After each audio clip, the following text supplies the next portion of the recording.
El miedo y la fe son muy parecidos. Ambos consisten en creer en algo que no ha pasado, aunque uno te lleva a vida eterna y el otro te lleva a muerte. Pero no se me asusten, la Biblia no condena ni su miedo a las arañas, ni su miedo a la oscuridad, ni a las alturas. Nadie va a ir al infierno por eso. No es ese tipo de miedo. Lo que sí tiene el poder de derribar a cualquiera es ese tipo de miedo que nace de la desconfianza en Dios. Esa misma desconfianza que nos paraliza, que nos lleva a tomar las decisiones más cuestionables de la historia y esa que nos guía a rendirnos al pecado. Porque obviamente si tuviéramos confianza no tendríamos miedo. Así que aunque el miedo y la fe se parecen, son opuestos, porque la fe es luz, pero el miedo es tinieblas. Entonces el miedo no existe por sí mismo, sino que nace de la falta de fe. Como mismo la oscuridad no es nada más y nada menos que la ausencia de luz. De ahí que, como dice en Romanos 14:23, todo lo que no proviene de fe es pecado, que ya se los había mencionado en uno de los estudios anteriores. Así que solo hay dos opciones ante todo lo que enfrentamos en la vida. Podemos tener solamente dos tipos de mentalidades. La mentalidad de la fe, que dice así: yo confío en que Dios tiene el poder para solucionar esta situación, para sacarme de este embrollo o este problema, para abrirme esta puerta, para volver a juntar, mi camino con el de esa persona, para proveerme, para protegerme. No sé cómo lo hará Dios, pero yo sé que Él tiene el control. Espero en su tiempo, confío, confío, confío y no me rindo. Ahora, la mentalidad del miedo te dice que cualquier cosa mala te puede pasar y comienzas a pensar: Dios no tiene el poder para hacer esto, o Dios no ha hecho nada, no veo que haga nada, no veo que nada esté cambiando, yo debo actuar, yo debo decidir, ya ha pasado demasiado tiempo, me rindo, no se puede, no hay, no es posible, a nadie le importa. ¿A quién van a dejar que los controle? Porque el contrario de lo que Satanás les ha hecho pensar todo este tiempo, ustedes sí que pueden decidir. Pueden decidir porque el miedo no es miedo hasta que da frutos, como mismo el pecado no es pecado hasta que se ejecuta. Porque todo primero comienza en la mente, donde el mal usa lo que tenemos en nosotros para tentarnos, como dice Santiago 1 del 13 al 15. Cuando alguno es tentado, no diga que es tentado de parte de Dios, porque Dios no puede ser tentado por el mal, ni Él tienta a nadie, sino que cada uno es tentado cuando de su propia concupiscencia es atraído y seducido. Entonces la concupiscencia, después de que ha concebido, da a luz el pecado, y el pecado, siendo consumado, da a luz la muerte. Por lo tanto, los miedos nacen de adentro, de nuestros traumas, de nuestras heridas, de todo lo que guardamos en nuestra mente, de todas esas experiencias y en muchos casos ni siquiera nos acordamos. De ahí sale y luego da un pensamiento y ese pensamiento al ser ejecutado se convierte en pecado. Son una serie de procesos como una larga línea de pólvora a la que se le prende fuego y va viajando y viajando hasta que llega a su destino y explota. Pero ¿saben cuál es la mejor parte? Que si todavía no ha llegado a su final, eso significa que en cualquier punto de la línea, podemos cortarlo. Y aquí hay algo importante que tenemos que entender. No somos nuestro miedo, ni el miedo es nuestro. Somos un alma con un espíritu viviendo dentro de un cuerpo, un espíritu vivificado tras la muerte de Cristo que desea hacer lo bueno, en un cuerpo aún pecaminoso que desea hacer lo malo. Así que hay un sentir del espíritu y un sentir de la carne, como mismo hay palabra de Dios y susurro de los demonios. Pablo dijo algo parecido en Romanos 7 del 14 al 23, que ya muchos conocen, pero se los voy a leer.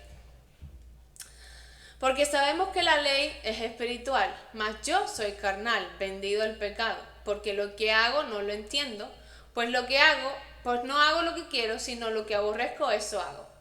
Y si lo que no quiero esto hago, apruebo que la ley es buena, de manera que ya no soy yo quien hace aquello, sino el pecado que mora en mí. Y yo sé que en mí, esto es en mi carne, no mora el bien, porque el querer el bien está en mí, pero no el hacerlo. Porque no hago el bien que quiero, sino el mal que no quiero, eso hago.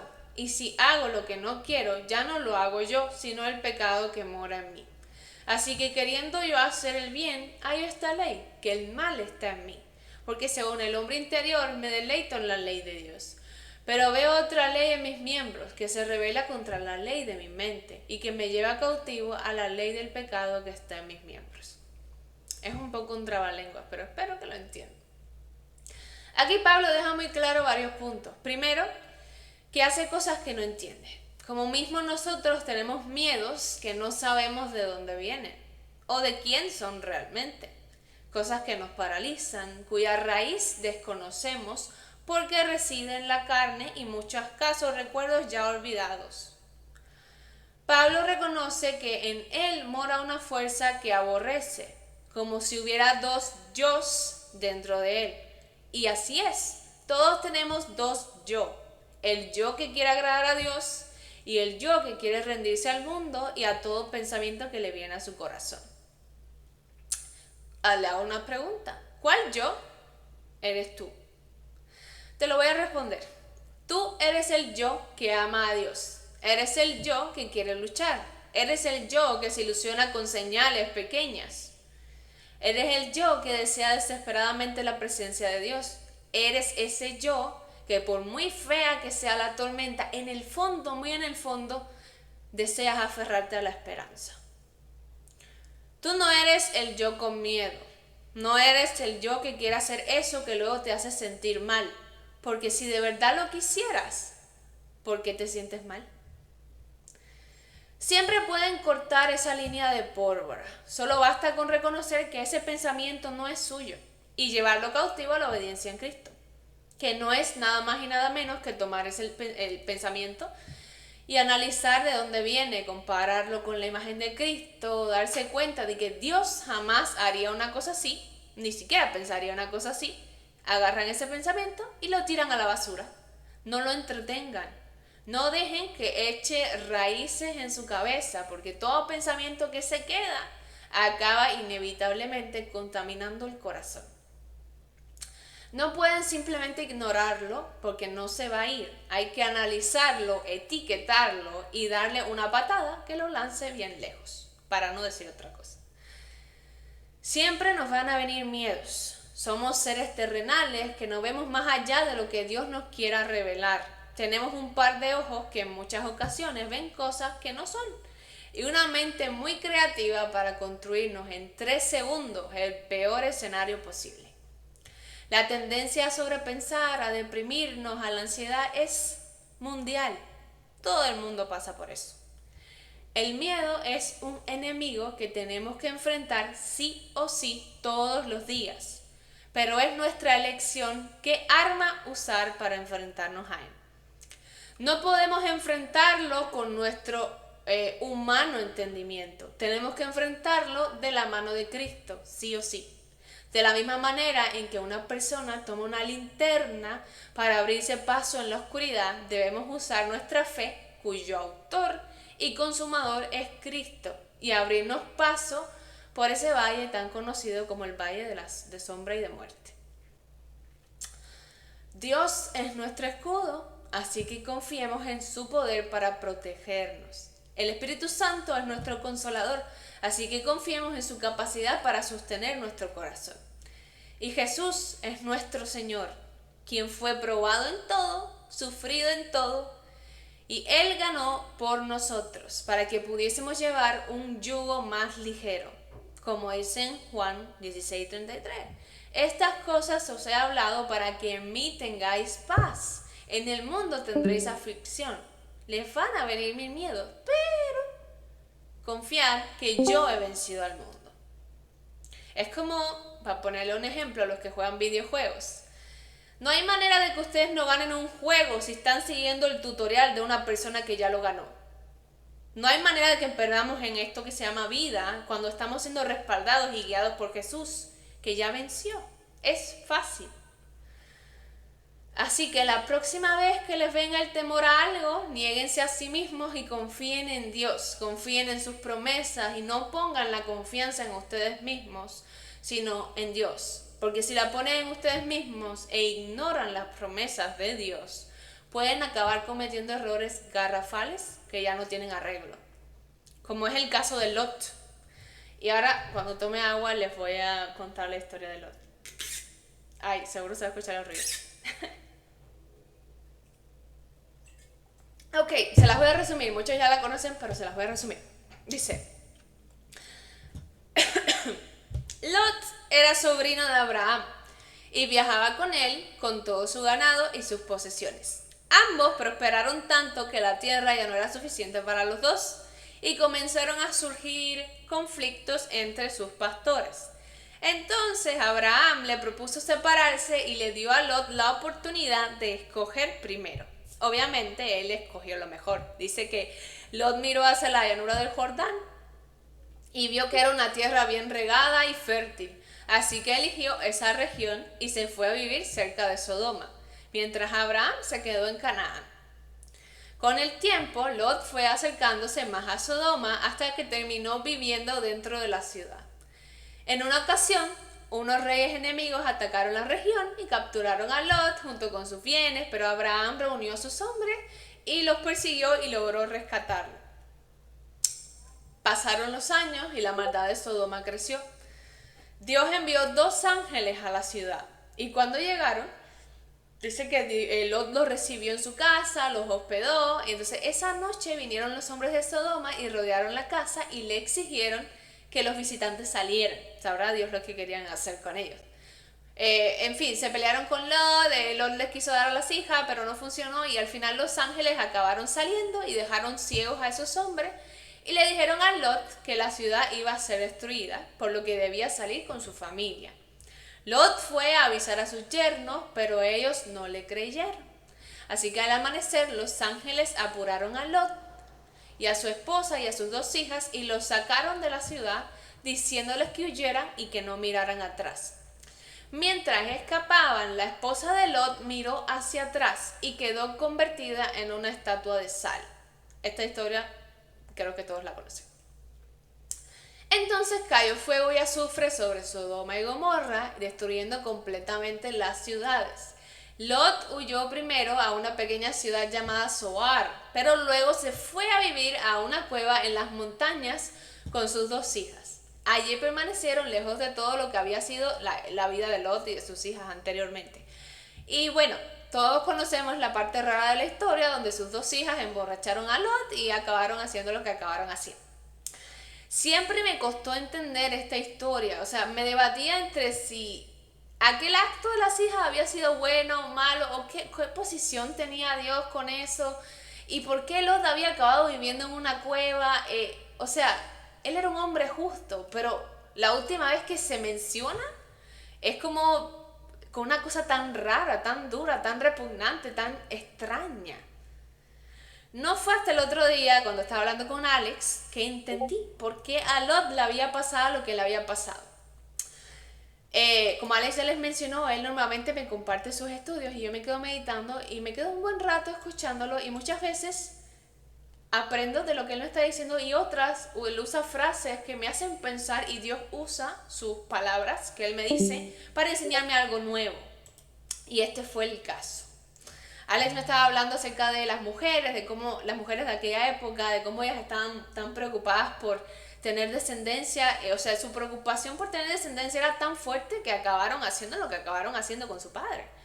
Entonces, les voy a leer Génesis 19 del 15 al 30 para ver si ustedes sacan la misma conclusión que yo. O sea, Alex me estaba leyendo esto y quiero ver si ustedes llegan al mismo punto que yo, de acuerdo a todo lo que les he estado diciendo hasta ahora. Ok, voy a leer. Más o menos voy a repetir un poco lo mismo, pero es que quiero leerles literal. Dice: al rayar el alba, los ángeles daban prisa a Lot diciendo: levántate y toma a tu mujer y tus 2 hijas que se hallan allí para que no perezcas en el castigo de la ciudad. O sea, ya esto fue ya después de que los ángeles se hospedaron en su casa y van a destruir Sodoma y Gomorra. Y deteniéndose él, los varones asieron de su mano y de la mano de su mujer y de las manos de sus 2 hijas, según la misericordia de Jehová para con él. Y los sacaron y lo pusieron fuera de la ciudad.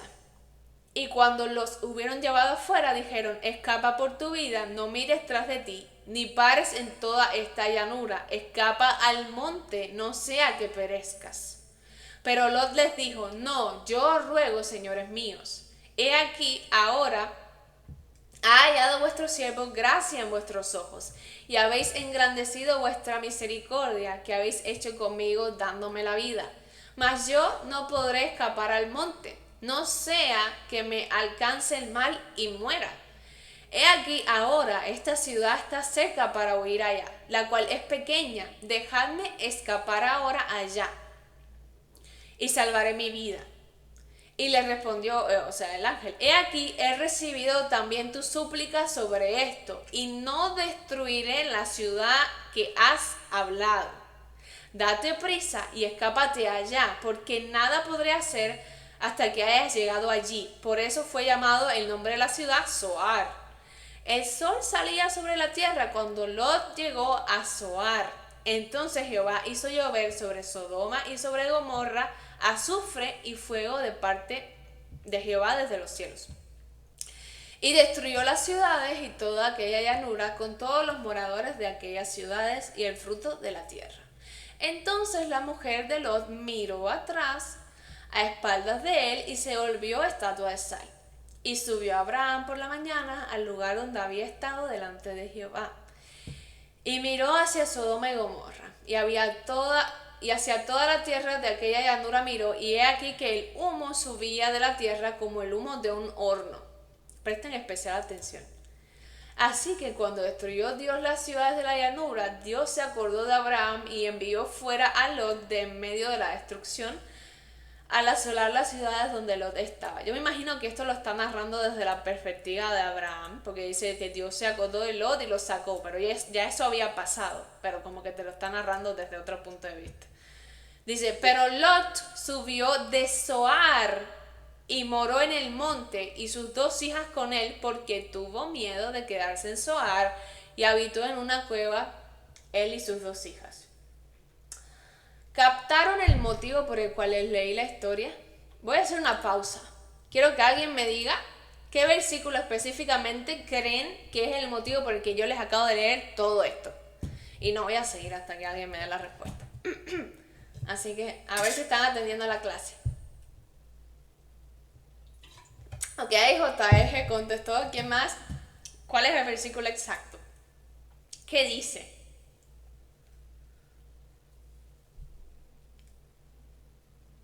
Nadie.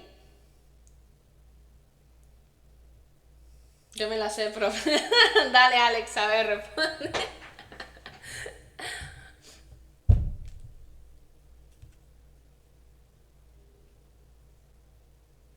Perdón, me olvidé que estábamos leyendo.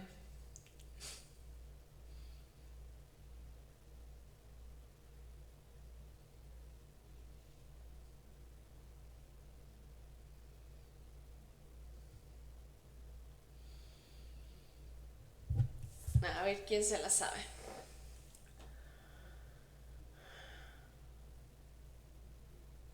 Dale, Alex, dale, habla. Puedes hablar por vos, a no ser que no puedas.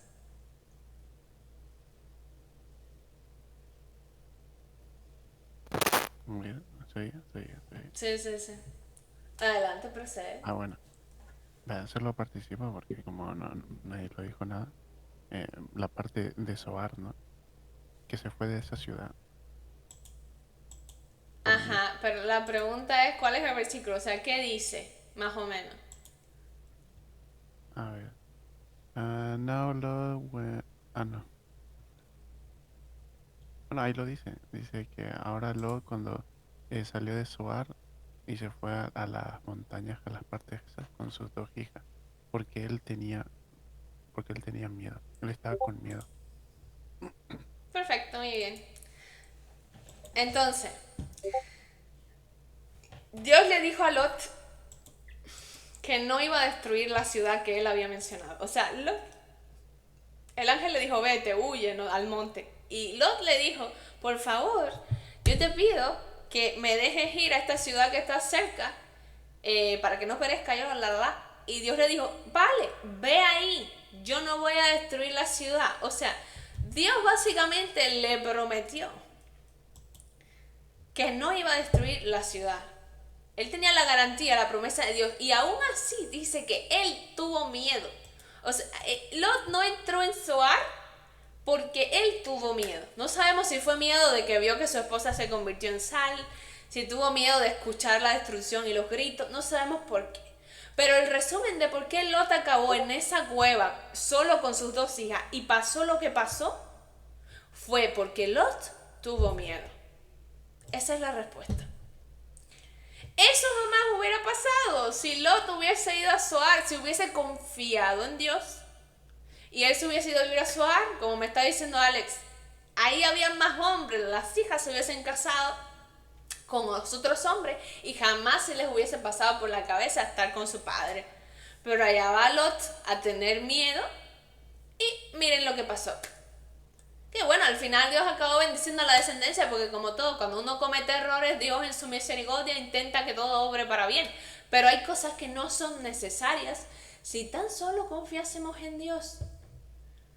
Y si uno tiene miedo, uno no está confiando en Dios. Porque, digamos, por ejemplo, a Alex le pasó algo y en ese momento no puede ver y yo le doy la mano y le digo, ven que yo te voy a llevar. Y Alex, no, ¿a dónde me vas a llevar? No, que si me caigo, no. Si tú empiezas a tener miedo, realmente no estás confiando en la persona que te lleva de la mano. Entonces, cuando nosotros actuamos, porque ya les dije, una cosa es pensarlo, tienes que desechar ese pensamiento y no pasa nada. Pero si tú lo piensas y actúas en base al miedo, no estamos confiando realmente en Dios. Yo me he dado cuenta que los mayores, y yo se lo he dicho a Alex, y a ustedes también, los mayores errores de mi vida los he cometido por miedo, por la incertidumbre de lo que va a pasar en el futuro, porque no sé, porque no va a haber, porque dónde vamos a vivir, porque 1000 cosas. Por miedo al futuro, a lo que no ha pasado. Cuando podía haber elegido tener fe en Dios. Y después me he dado cuenta, después de tantos años, que nunca me faltó nada. Que Dios siempre fue fiel, que no me pasó de acuerdo a las cosas que yo tenía. Nunca me pasó lo que yo tenía miedo. Y se lo repito, en la palabra dice que a los impíos les pasa lo que ellos temen, pero al justo les será dado lo que ellos desean. Si tan solo nos atreviésemos a confiar en Dios, aunque esté fea la circunstancia, no les digo que todo va a ser color de rosa, no va a ser. Muchas veces somos probados. Pero aunque en medio de la circunstancia que sea, si ustedes deciden confiar de verdad en Dios y decir, mira, yo no sé, todo está feo, yo no sé cómo va a pasar, humanamente no es posible, a mis ojos humanos me parece imposible esto, pero yo reconozco que yo creo en un Dios que creó todo lo que mis ojos pueden ver y que tiene más que la capacidad suficiente para este problema sacarle una solución de donde yo no sabía que la tenía. Es como que tu perro no confía en ti y se ponga a estar dudando de ti, ay, es mi humano, que no sé qué, y tú, que tu mente es superior al animal, obviamente tienes un control por encima de las cosas. Una vez, creo que fue en un video de TikTok, dije, los carros estos modernos, cuando tú te sales de la línea sin poner el intermitente, o sea, la señal de luz que indica que te vas a cambiar de carril, el timón te redirecciona otra vez, o como que se empieza a menear y empieza a sacar una señal así como de que te estás desviando. Entre comillas, yo lo veo como que el carro se asusta. Obviamente no tiene sentimiento, pero es un ejemplo. Muchas veces cuando la vida toma un rumbo que nosotros no entendemos, nos asustamos y nos choqueamos, pero Dios lleva el timón. Él sabe lo que quiere hacer. Él sabe a dónde te quiere llevar y vas a estar bien. O sea, a veces yo, obviamente el carro no me oye, pero yo me río y le digo, tú tranquilo que yo sé lo que estoy haciendo. Entonces es lo mismo, Dios te dice hoy, no sé qué miedo estás teniendo, no sé qué situación estás enfrentando, pero tú tranquilo que yo sé lo que estoy haciendo. Tú simplemente tienes que confiar en mí. Nosotros somos la esposa de Cristo, ya se lo dije en el estudio pasado. Obviamente la mayoría de ustedes son hombres, pero pónganse en calidad de esposa con Jesús. La esposa, ¿qué es lo que tiene que hacer? No digo la esposa moderna, que ahora las cosas son diferentes, sino la del tiempo de antes. Lo único que tenía es que estar en un estado de reposo, edificar su hogar, estar tranquila. El hombre era el que se enfrentaba a las preocupaciones, el que le da la solución a los problemas. La esposa solo tenía que estar tranquila. Y es lo mismo que quiere Dios de nosotros, que estemos tranquilos. Él se enfrenta a los problemas.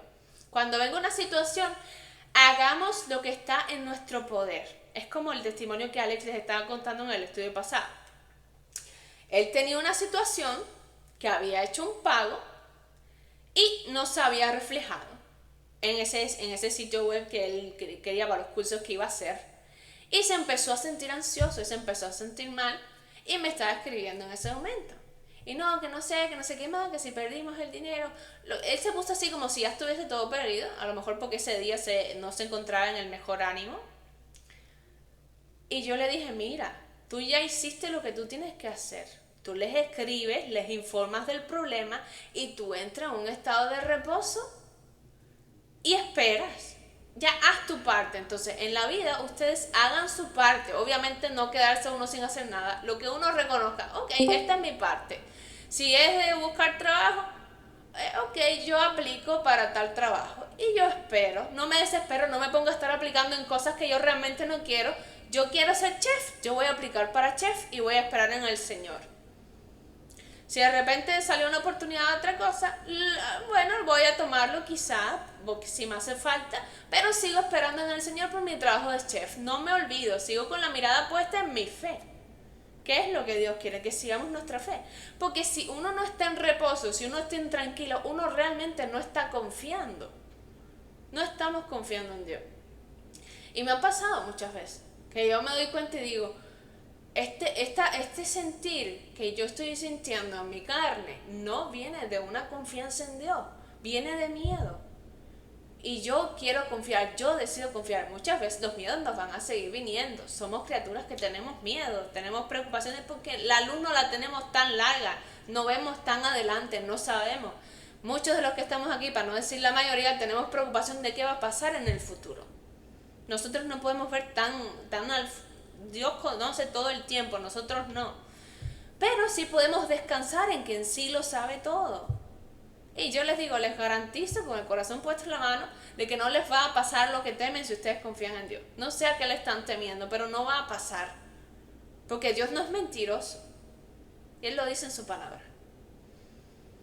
Búscame a mí y todas las demás cosas serán añadidas. Todo lo demás viene. Estar tranquilos en el Señor. O sea, yo les voy a poner un testimonio un poco tonto y muy simple de lo que es lo que los ojos nos pueden engañar y los oídos incluso. Las conversaciones que podemos oír que nos pueden hacer pensar cosas que realmente no son. Un post que vimos en el internet, un mensaje de una persona, un chisme que nos vino, un rumor, y ya ahí nuestra cabeza empieza a hacerse el run run y empieza a imaginarse que todo mal, que cuando no es así. Por ejemplo, yo no sé por qué, como en el edificio este que yo vivo, en cada piso hay como una estación donde tienen lavadora y secadora, lavadora y secadora. A veces, obviamente, cuando yo voy caminando hacia la sección de la lavadora, muchas veces yo he visto la luz encendida. Y se escucha un ruido como de una lavadora encendida. Y mi carne dice, uy, no, ya hay alguien lavando ahí, ya no vas a poder lavar. De madre, ya es tarde, no te va a dar tiempo para esperar porque la persona salga. ¿Y ahora qué vas a hacer? ¿Tú que querías lavar? Y yo digo, esos pensamientos me vienen y mi carne quiere darse la vuelta y regresar a mi apartamento porque total, según mis ojos y según mis oídos, ya hay alguien lavando ropa ahí. Pero yo me niego a mí misma y digo, ¿sabes qué? Voy a seguir caminando. Voy a ir hasta ahí porque ¿qué pierdo? No quiero actuar de acuerdo a lo que yo estoy mirando y lo que yo estoy escuchando. Vamos a actuar por fe. Muchas veces he llegado ahí y simplemente la luz estaba encendida y el ruido de la lavadora eran las lavadoras del piso de abajo y donde yo tenía que lavar estaba vacío y listo para que yo lavara la ropa. Perfecto, o sea, perfecto. No pasó lo que yo temía porque yo actué con fe y ya les digo, es una situación simple donde yo trabajo. El otro día había como cosas de limpieza y tal en el baño, ahí al frente, y yo obviamente me estaba orinando mucho, y iba caminando y yo dije, uy, no, alguien está limpiando el baño. Qué mal, no voy a poder ir al baño. Pero luego dije, ¿sabes qué? Voy a llegar hasta ahí, porque quién sabe, a lo mejor es mentira que no hay nadie y eso simplemente está puesto ahí. Llego hasta el baño y precisamente no hay nadie, simplemente estaba ahí puesto, qué sé yo, lo habían dejado ahí. Entonces es como todo, ustedes cuando sus ojos vean una cosa o su mente les lanza pensamientos de uy, no, todo mal, no confíen en eso, niéguense a ustedes mismos y muchas veces no lo van a sentir, van a tener que obligarse a actuar, a hacer, a seguir caminando, a dar el beneficio de la duda, a confiar en el Señor. No es nuestro trabajo estar pensando cómo es que Dios va a hacer esto, cómo es que Dios va a hacer aquello. Dios se enojó con el pueblo de Israel por estar pensando esas cosas, por estar murmurando que cómo Dios va a sacar agua y cómo Dios les va a dar comida. Dios se enojó porque no nos corresponde estar dudando de cómo Él va a hacerlo. A nosotros nos corresponde tener fe y recibir. Eso es todo. Ese es nuestro papel. Él es Dios. Nosotros jamás vamos a entender cuáles son sus planes, a no ser que Él le dé la gana de revelarnos cuál es su plan. Pero de por nosotros nunca vamos a calcular a Dios o a agarrarle la vuelta a Dios o ya sé cómo es que lo vas a hacer. Eso no va a pasar. A Dios le encanta sorprendernos. Y créanme que Dios tiene la capacidad de unir un evento con el otro y Él ya venía tramando la respuesta a tu oración desde hace 5 años atrás. Porque Él es así, Él es un escritor perfecto. Le da unos giros a la trama horribles de bien. Así que, corto, se me hizo largo, no sé, pero el caso es, confíen en Dios. Es normal tener miedo. ¿Y de qué manera actúan en contra del miedo? Sigan caminando, sigan avanzando, confíen de verdad a pesar de todo eso y lo van a lograr. Esa es mi enseñanza del día de hoy. Por favor, no hagan como Lot, no tengan miedo encima con algo que ya Dios les prometió que iba a hacer por ustedes y sigan caminando en fe. Eso es todo.